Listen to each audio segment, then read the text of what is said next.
warahmatullahi wabarakatuh. Selamat malam dan salam sejahtera. Jadi kalau dikatakan mau melaporkan akun-akun YouTube yang menyanyikan itu dan lain sebagainya, makanya saya katakan dari awal, kalau kamu lagumu ciptaanmu nggak mau dinyanyikan orang, tulis di situ. Lagu ini tidak boleh diciptakan untuk konsumsi saya pribadi, nggak boleh dinyanyikan orang melalui akun YouTube segala macam. Kayak namanya suaranya bagus, jangan-jangan lebih bagus dari penciptanya, orang senang didengerin. Ya dapat duit ya, terus masa salah gitu.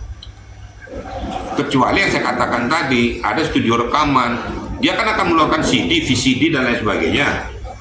Nah ini kan menyanyikan ciptaan Chrisye contohnya, nah, dia harus koordinasi dengan Chrisye.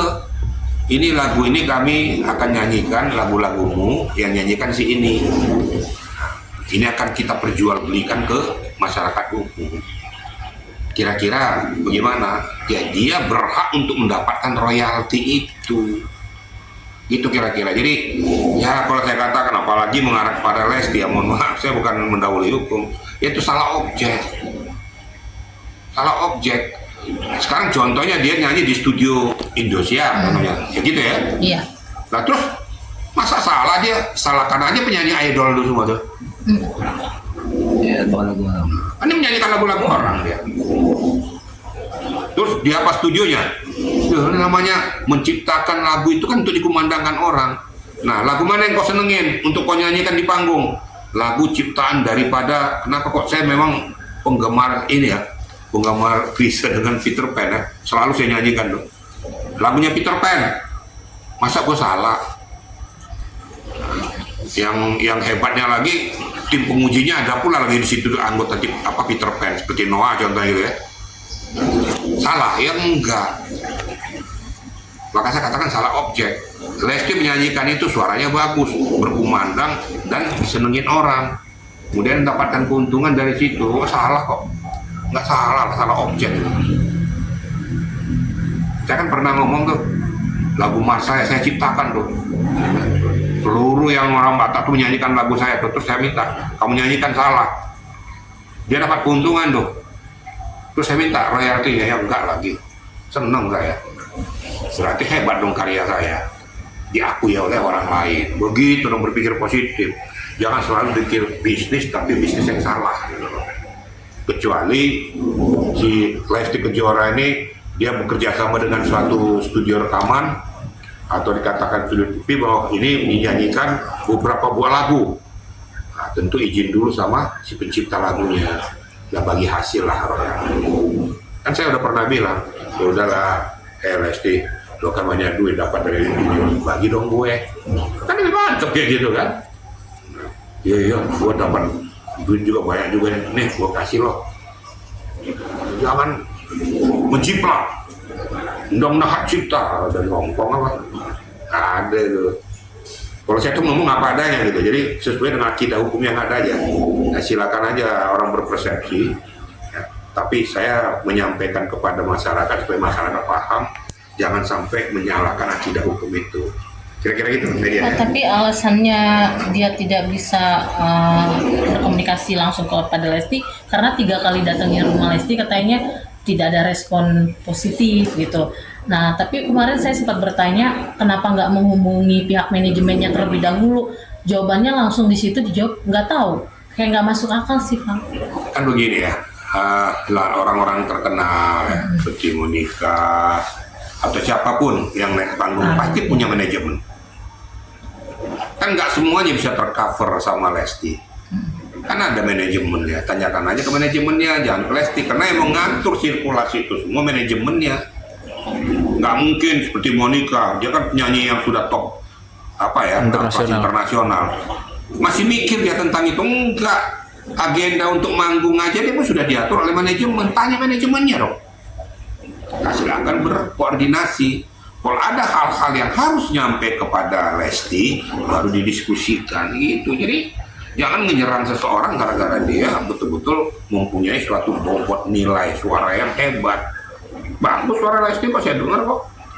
Jangan salahkan dong, itu kan sudah talenta aja diberikan Tuhan. Nah, kayak gue nih, gitu. jelek-jelek gini suara gue juga masih bisa diperhitungkan gitu. Bukan mau saya perjualbelikan, itu kan talenta, bukan gara-gara lagu yang gak nyanyikan. Misalnya lagu yang lain saya nyanyikan, tapi karena suaranya dengungannya itu bagus, dengarkan orang, enak didengar telinga, mungkin bisa menghasilkan uang. Ya paham kira-kira ya? Tapi Lesti bisa nggak sih Pak ngelaporin balik, karena kan sempat ada statement juga bahwa Lesti maling, tidak membayar royalti. Ya sah-sah saja. Sah-sah saja ya, namanya kalau sudah menyangkut harkat martabat dan harga diri, ya silakan saja. Kan setiap warga negara mempunyai hak untuk mendapatkan keadilan hukum. Kalau menurut hemat dia bahwa saya terkebiri hukum saya, terkebiri ya, hukum saya akibat dari ulah seseorang, silakan saja. Ada saluran hukum. Ya sah-sah saja, silakan aja nanti melalui manajemennya atau juga mungkin melalui kuasa hukumnya. Tinggal nanti dianalisis layak atau tidak diangkat ini ke permukaan menjadi suatu peristiwa pidana. Ya, tergantung nanti hasil analisis daripada penyidik. Kira-kira gitu ya. Tapi pihak dari mereka ngejawab lagi Pak, urusan saya bukan ke manajemen tapi ke Lestinya. Gimana caranya? Makanya saya maunya Lesti yang muncul ke permukaan. Itu kan suka-suka mau aja ngarang aja. Itu pengen dihormati, so pengen dia enak aja. Untuk apa bubarkan aja manajemennya tuh? Kan semuanya kan melalui manajemen. Manajemen nanti yang bicarakan. Apa hal-hal yang pokok? Saya mau ya, saya kerja di satu perusahaan. Saya nggak mau tahu pokoknya sama pimpinannya langsung, enggak. Saya kan filter dulu.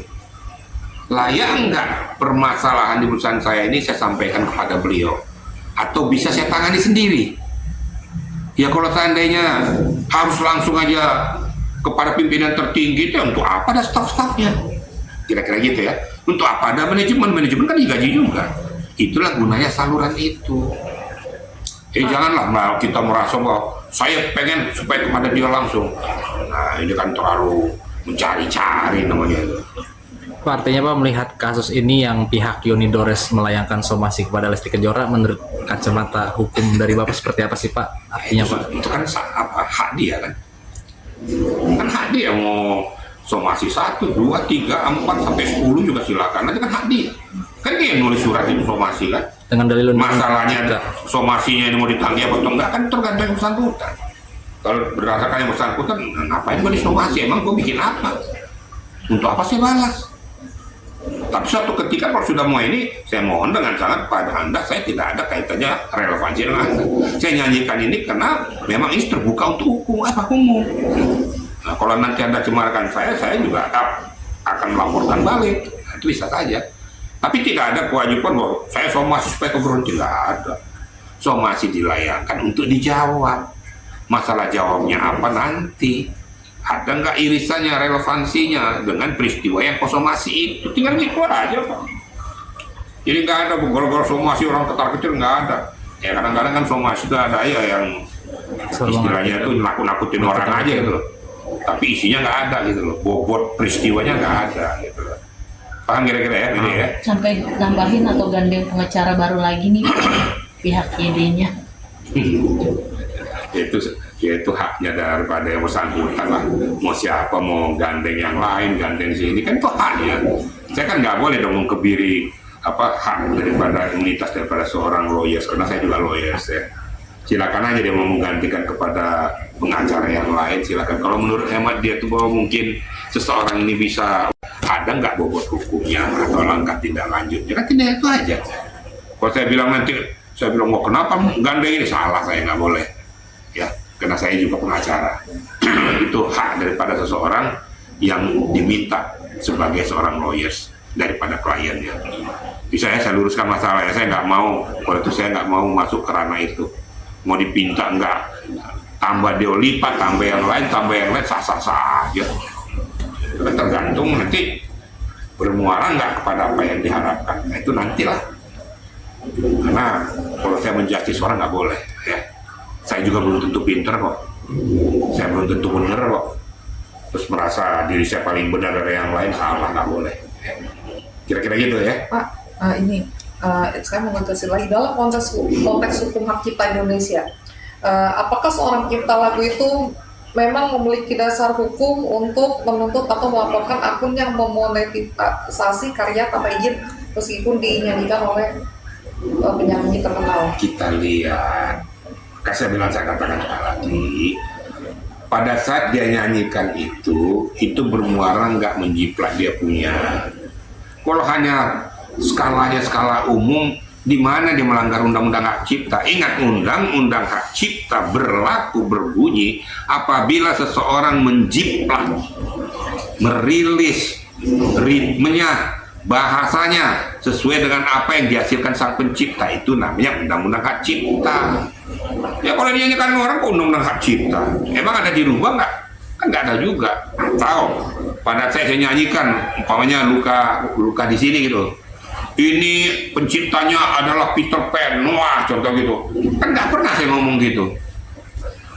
Paham nggak kira-kira maksud saya? Ya kalau akun rupanya dengan munculnya di akunnya tuh dinyanyikan oleh seseorang tuh bagus, terus kenapa? Yang penting dia tidak menyatakan bahwa itu hak miliknya, atau menjiplak, ataupun merasa bahwa apa yang saya ubah ini adalah hasil karya saya, itu baru dia kena. Paham ya? Paham, Pak. Saran dari Bapak untuk para musisi dan pencipta biar nggak ada sering begini terus berkelanjutan gitu. Ya menurut hemat saya kalau memang ada batasan-batasan itu silakan para musisi ataupun pencipta lagu berkumpul bersama untuk menyuarakan ke DPR. Mana batasan-batasan yang dikatakan tidak boleh dinyanyikan orang, tidak boleh dirilis orang, dan mana juga yang bisa dikumandangkan. Jelas aturan hukumnya. Ya kalau gini ya namanya ini di mana kesalahannya? Lesti disalahkan yang nggak bisa. Apa yang salah dari Lesti? Dia nyanyi kok. Jangan-jangan pernah nyanyi si Yoni Dores saja nyanyikannya. Banyak. Mungkin lagu yang lain. Seperti saya nyanyi umumnya. Lihat aja tuh di TikTok saya tuh. Banyak sekali nyanyian saya tuh. Ada lagunya Peter Pan, ada lagu The Bee Gees, ada lagu-lagu yang lain.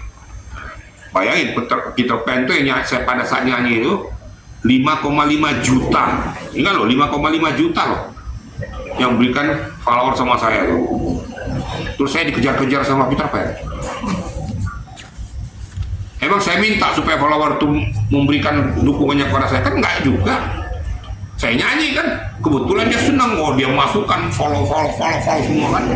Salah saya. Nah, itu gampangannya begitu aja gitu. Harus ya seseorang cipta, ternyata ciptaan saya berkumandang hebat, mantap. Begitu harusnya, jangan gara-gara ada nilai bisnisnya langsung lo nggak bagi-bagi gua, kalau nggak undang-undang cipta, nggak juga gitu. Ya maka saya katakan dari awal dulu pertama itu salah objek, nggak layak digunakan pada Lesti, salah objek. Kira-kira gitu ya. Oke, terima kasih, Pak. Bapak, satu lagi. Tadi kan dibilang bahwa musisi berkumpul untuk membicarakan apa yang dibutuhkan. Terus seberapa perlunya rancangan undang-undang musik yang dulu pernah dibahas oleh DPR yang akhirnya keluar dari Komisi 11? Apakah itu memang perlu diwujudkan?